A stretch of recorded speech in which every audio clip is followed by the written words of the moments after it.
नमस्कार दोस्तों, मैं अभिषेक स्वागत करता हूं मैं अपने चैनल द बिल्डर साहब पे।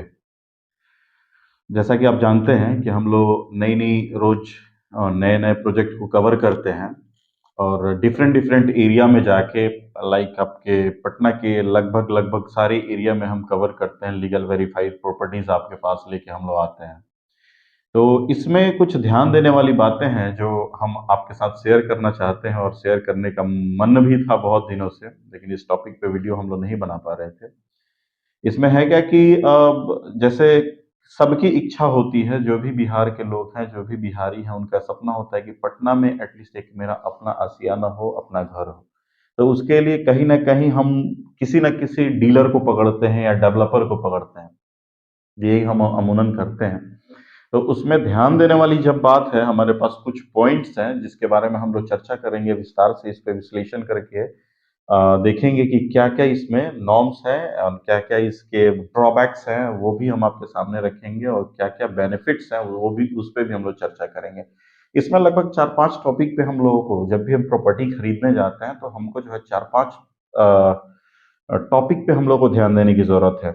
जैसे कि कुछ टॉपिक्स जो हैं, इसमें अपने पास आ जाएगी कि जो भी हम प्रोजेक्ट पे हम पैसा इन्वेस्ट कर रहे हैं या जो भी हम प्रोजेक्ट लेने जा रहे हैं, उस प्रोजेक्ट में पहला कंडीशन तो ये कि हमारा लीगल वेरिफाइड प्रॉपर्टीज होनी चाहिए। लीगल वेरिफाइड का मतलब होता है, उसमें बहुत सारे क्राइटेरियाज बने हैं। लीगल वेरिफिकेशन में बहुत सारी चीजें आ जाती हैं, लाइक आपका कि पहला जिस प्रोजेक्ट पे हम पैसा लगा रहे हैं या जिस प्रोजेक्ट पे हम लोग किसी के भी थ्रू गए हैं, वो चाहे डेवलपर के थ्रू गए हैं या डेवलपर डीलर के थ्रू गए हैं। अगर डीलर भी देता है तो वो भी गलत नहीं है। इसलिए गलत नहीं है क्योंकि वो उसके भी अपने ऑफिस एक्सपेंसेस हैं, अपने सारे स्टाफ हैं, साइट विजिट की कॉस्टिंग आती है, सारा चीज वो आता है। डेवलपर के थ्रू जाते हैं तो उसमें हमको कुछ कुछ चीजें पे बारीक ध्यान देने की जरूरत है, और चाहे डीलर हो या डेवलपर हो, दोनों में हमको लेके चलना पड़ता है। तो लीगल वेरिफाइड में अपने पास पहला कि जिस प्रोजेक्ट पे हम बात कर रहे हैं, जो प्रोजेक्ट हम बाय करना चाहते हैं, जो प्रोजेक्ट हम लेना चाहते हैं, वो पहला चीज लीगल वेरिफाइड होनी चाहिए। लीगल वेरिफाइड में बहुत सारे नॉर्म्स है, लाइक कि रेरा रजिस्टर्ड होना चाहिए। जो प्रोजेक्ट पे हम पैसा लगा रहे हैं कि रेरा में उसकी ऑथेंटिसिटी होनी चाहिए। कई बार हमारे बिहार में जितने भी पटना के मार्केट को कवर किए हुए बिल्डर हैं, ये सब लोकल बिल्डर हैं। Local builder in the sense कि ये पटना के ही बिल्डर हैं, या फिर बिहार के डिफरेंट डिफरेंट डिस्ट्रिक्ट से माइग्रेट करके आए हुए बिल्डर हैं। कोई भी एमएनसी कंपनी नहीं है हमारे बिहार में, और कोई भी एमएनसी डेवलपर नहीं है हमारे बिहार में जो काम करता, लाइक आपका टाटा हो गया, प्रेस्टीज हो गया, गोदरेज हो गई, या एटीएस हो गई। उस टाइप की कोई भी, अभी रेमंड क्लॉथ वाले जो है वो भी रियल स्टेट में आ गए हैं। आपने नाम सुना होगा, लेनोवो का फोन आता था, वो भी रियल एस्टेट में आ गए हैं। बहुत सारे ऐसे लोग हैं जो रियल एस्टेट को कवर कर रहे हैं। रिलायंस भी अभी लॉन्च करने जा रही है अपने रियल एस्टेट की ग्रुप। तो ये कोई भी एमएनसी कंपनी नहीं हो। जब भी एमएनसी होती है तो उसमें हमारे पैसे फंसने के चांसेस बहुत रेयर और कम हो जाते हैं। ये मेरे कहने का मतलब है। तो लोकल बिल्डर में हम लोग को ध्यान देने की जरूरत है कि पहला कि रेरा रजिस्ट्रेशन उनका होना चाहिए। रेरा रजिस्ट्रेशन यानी प्रोजेक्ट जिस पर हम पैसा लगा रहे हैं वो रेरा रजिस्टर्ड हो। दूसरा कि बिल्डर को जब लाइसेंस मिलता है, जो कि इश्यू होता है यहाँ से, तो उस बिल्डर का लाइसेंस भी जो है रेरा में रजिस्टर्ड है या नहीं है, यानी उसकी कंपनी रेरा में रजिस्टर्ड है या नहीं है, ये भी हमको चेक करने की जरूरत पड़ती है और होनी भी चाहिए। तीसरा कि जिस डेवलपर के साथ हम जुड़ रहे हैं या जिस डीलर से हम जुड़ रहे हैं, उस डीलर को भी बोलेंगे, उस डेवलपर को भी बोलेंगे कि भाई आपका इसके पहले हैंडओवर प्रोजेक्ट कौन सा है, उसको हमको दिखाइए, उसके बारे में बताइए। यानी उससे होगा क्या कि हमको उसके रेपुटेशन के बारे में पता चल जाएगा कि ये समय से डेवलप किया है या नहीं किया है, इसका टेन्योर कैसा रहा है,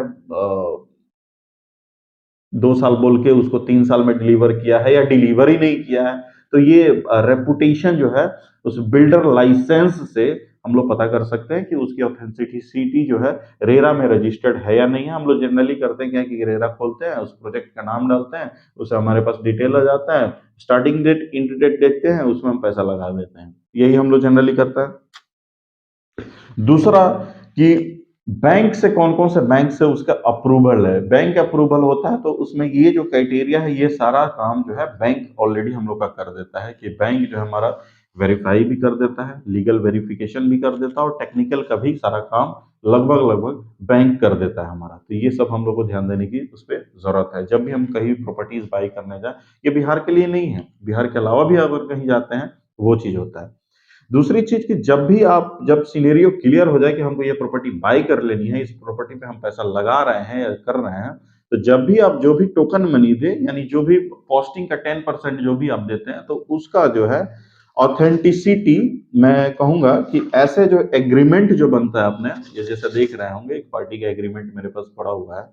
एग्रीमेंट आप ज़रूर करा लें, वो भी अगर रजिस्टर्ड एग्रीमेंट हो पाए तो वेल एंड गुड है, अगर नॉर्मल भी होता है तो कोई दिक्कत नहीं है, क्योंकि रेडी टू मूव अगर अंडर कंस्ट्रक्शन प्रोजेक्ट में प्रोसीड करते हैं जिसका वेटिंग पीरियड 2 साल से अधिक है, तो आप रजिस्टर करा सकते हैं, उसमें आपकी सेफ्टी और सिक्योरिटी की चांसेस ज़्यादा बढ़ जाते हैं। बाकी का सीएलपी प्लान होता है, उस सीएलपी प्लान में आप बैंक में जाएँगे, तो 10-10% का स्लैब बना हुआ होता है, जो कि 5%, 10%, 8%, 6% करके होता है, वो बैंकिंग नॉर्म्स में होता है, वो बैंक वाले आपको ज़्यादा गाइड कर देंगे, क्योंकि सीएलपी प्लान पे हम जब डिस्कस करेंगे तो वीडियो बहुत लंबी चली जाएगी। तो ये सारी चीज़ों पे हम लोग को ध्यान देने की ज़रूरत है। ये कहीं के लिए भी है, आप ऑल ओवर इंडिया में कहीं भी पहले सेंट्रल मैनिपुलेट करता था, सेंट्रल के अधीन था रेरा, अब तो स्टेट उसको हर एक स्टेट में डेविएट कर दिया गया है। तो इसमें हम लोग को ध्यान देने की जरूरत है। जब भी आप एग्रीमेंट कराएं, तो जो भी बुकिंग अमाउंट है 10%, 15% या 20%, तो उसका एग्रीमेंट कॉपी जरूर आप ले लें। ये मैं जरूर आपसे कहूंगा कि जो भी होगा उसका एग्रीमेंट कॉपी एटलीस्ट आपके पास होना चाहिए, अगर अंडर कंस्ट्रक्शन प्रोजेक्ट में प्रोसीड करते हैं तो। अब बाकी का अगर रेडी टू मूव है तो उसमें डायरेक्ट रजिस्ट्री हो जाए, within a week, within 10 दिन के अंदर आपकी रजिस्ट्री हो जानी है, पेमेंट करो, बाकी का लोन जाएगा, और बाकी का जो पैसा है वो लोन को थ्रू जो है पार्टी को मिल जाएगा और पार्टी रजिस्ट्री कर देगी, तो उसमें चांसेस बहुत कम होते हैं फंसने के और फंसाने के, जो जनरली हम लोग मार्केट में आए दिन रोज लोगों का नाम सुनते हैं, ये हुआ, ऐसे हुआ, वैसे हुआ। तो ये सारी चीजों पे हम लोग को ध्यान देने की जरूरत है। दूसरी चीज की, जब भी ये तो हो गया फ्लैट के लिए, जब भी आप जमीन में भी अगर प्रोसीड करते हैं तो सेम क्राइटेरिया को आप फॉलो कर सकते हैं। अगर रेरा अप्रूव्ड प्रोजेक्ट में अगर हम लोग को मिल जाता है वैसा जिसमें हम इन्वेस्ट कर पाए तो वेल एंड गुड है, नहीं तो जनरली पटना में तो अभी छोटे जो भी कट्ठा, 2 कट्ठा, 3 कट्ठा बेचने वाले लोग हैं, वो लोग जनरली रेरा रजिस्ट्रेशन नहीं लेते हैं।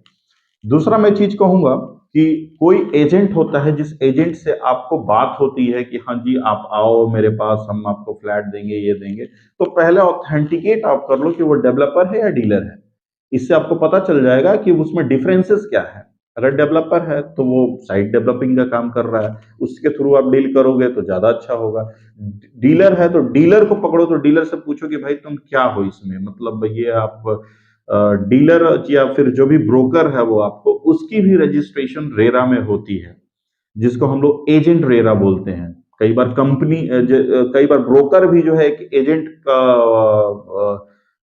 ग्रुप खोल देता है, लाइक बहुत सारे ऐसे ग्रुप है, प्रॉपशॉप हो गया आपका, इन्वेस्टर क्लिनिक हो गया, बहुत सारे ऐसे कंपनियां हैं, वेल्थ क्लिनिक हो गया, बहुत सारे ऐसे ग्रुप ऑलरेडी चल रहे हैं जो सिर्फ दूसरे के प्रोजेक्ट उठा के टैकल करके और आप तक सर्व करते हैं, उसके चार्जेस वो लोग लेते हैं। तो वो डेवलपर नहीं है, वो डीलर है, यानी ये दूसरे का प्रोजेक्ट टैकल किया और आपको ऑथेंटिकेट करके पार्टी टू पार्टी रजिस्ट्री कराते हैं और अपना मार्जिन और परसेंटेज वो बेसिस पे अपना लेते हैं।